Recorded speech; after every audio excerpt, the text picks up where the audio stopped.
Aujourd'hui, pour cette chronique, on va parler de l'importance de la communication dans le domaine de l'immobilier commercial. Notre invitée est Nicole Delorme. Elle est associée du cabinet de relations publiques nationales et membre active de Crew M, ou Crew Montréal, comme on dit, une association qui fait la promotion du succès des femmes dans le secteur de l'immobilier commercial. Bonjour. Bonjour. Mais c'est sûr que la communication, c'est important dans pratiquement tous les domaines, mais il y a des particularités à chaque domaine. C'est le cas avec l'immobilier commercial. Oui, effectivement, les communications agissent de manière assez précise et assez importante sur 4 leviers importants. D'abord, le positionnement des projets dans le domaine de l'immobilier. Donc, d'où viennent les projets, quelle est leur nature, quelle est leur différenciation par rapport à la compétition. Elle agit aussi sur la notoriété des projets. Bien sûr, les projets ont besoin d'être connus. Elle agit aussi sur la compréhension des projets. Évidemment, un projet peut être connu, mais mal compris. Ouais, donc, ça, c'est un gros mal problème. reçu, effectivement, mal perçu. On aborde là toute la question de la responsabilité des organisations à faire accepter leurs projets dans la société. Et elle agit, et ça, on l'a mesuré très précisément, sur les ventes. Alors, autrefois, on avait l'impression que seule la publicité comme telle agissait, mais maintenant, l'ensemble des leviers de communication, incluant le numérique, sont à la portée des promoteurs immobiliers. Et je dois dire, et on voit le nombre de grues à Montréal actuellement, la majorité des projets, je dirais, utilisent assez bien l'ensemble des leviers de communication à leur portée. Oui, mais ça a beaucoup changé. Vous avez mentionné la publicité. Avant, il suffisait d'annoncer.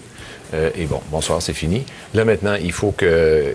La perception est tellement importante. Puis avec les réseaux sociaux, s'il faut que ça dérape à une vitesse exponentielle. On a une mauvaise perception se déploie partout, sur tous les réseaux sociaux. Les réseaux sociaux, là, on a des gros problèmes. Effectivement. Et les réseaux sociaux, l'intérêt d'un programme numérique dans le domaine de l'immobilier, c'est d'entretenir une relation bidirectionnelle avec les cibles.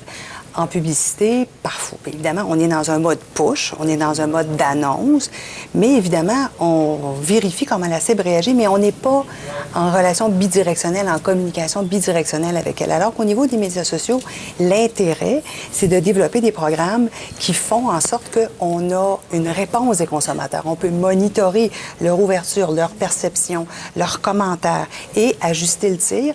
Puis, à la fin de la journée, c'est un meilleur projet, bien, ça fait plus d'heureux, ça fait plus de gens qui achètent et tout le monde est gagnant là-dedans, je pense. Et c'est important de très rapidement mesurer tout ça. Anciennement, une campagne de publicité, on voyait les résultats plus tard, c'était analysé plus tard. Là, il faut tout faire en temps réel. En temps réel, absolument. Ouais. Et ça, je pense que la majorité des grands annonceurs, et dans le domaine de l'immobilier commercial aussi, le font très bien.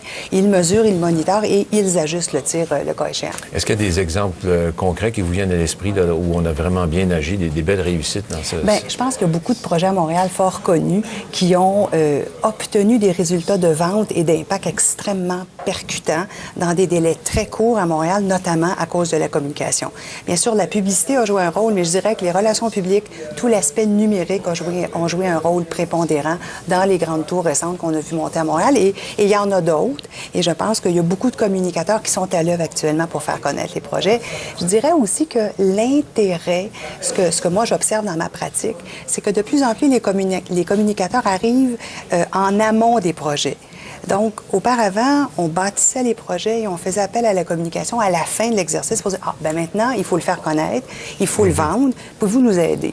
Là, je mesure, puis moi, dans ma pratique, on est à la table avec les urbanistes, avec les architectes. La première pelletée de terre n'a pas été faite encore. Exactement. Ouais. Et ça nous permet de développer un storytelling, comme on appelle, extrêmement pertinent, extrêmement en allant chercher dans les racines du projet, l'histoire du site, comment le projet a été développé, toute l'histoire architecturale. Les architectes, ce sont des artistes, ils ont des belles histoires à raconter. Alors nous, quand on est avec les urbanistes, les architectes, les designers, même les entreprises en construction, on est à la table avec eux, alors on est en mesure de déployer une stratégie de communication extrêmement pertinente, concrète, qui vraiment fait appel à tous les aspects du projet. Alors, ça fait une bonne manière de travailler et on voit que ça a un impact extrêmement positif sur les ventes. Une vue d'ensemble, donc, mais dès le départ, donc suivre l'évolution du projet, ça, c'est important. Exactement. Parce qu'on ne peut pas faire une belle tour, la tour va être belle, c'est un bon architecte, c'est très beau, et puis, vas-y, vends-moi ça. Non, c'est ça, parce qu'à la base, les communications ont un impact, même peuvent peuvent avoir un degré d'influence sur la trajectoire que va prendre le projet. Alors, je pense que c'est riche et ça amène une diversité de cerveaux, d'expertise, et les promoteurs dans le domaine de l'immobilier commercial sont gagnants, sortent gagnants de ça. Est-ce qu'ils sont ouverts? Est-ce qu'ils savent à quel point c'est important d'avoir la bonne communication? De plus en plus. Je vous dirais que les gens, puis nous, on fait des projets à Montréal, on fait des projets à Ottawa, on fait des projets dans les Maritimes, un peu partout au pays, et de plus en plus, les gens considèrent les relations publiques, les communications, le numérique, l'ensemble des leviers qui sont à leur portée comme des poignées extrêmement efficaces pour atteindre leurs objectifs d'affaires. Un levier important dans le développement du projet, plutôt que d'être un service complémentaire qui venait à la fin. Tout à fait. Tout Alors à fait. donc, le potentiel est extraordinaire. Le potentiel est là, et je pense qu'à mesure qu'on voit les grues, en fait, tout le monde sourit dans le marché, et je pense que les communicateurs vont être amenés à jouer un rôle encore plus prépondérant dans la communication unidirectionnelle, mais aussi bidirectionnelle, avec l'ensemble des publics cibles. Et ça, c'est probablement la première question qu'il faut se poser à qui on parle. Madame Delorme, merci beaucoup pour ces explications. Merci. C'est un plaisir de vous recevoir.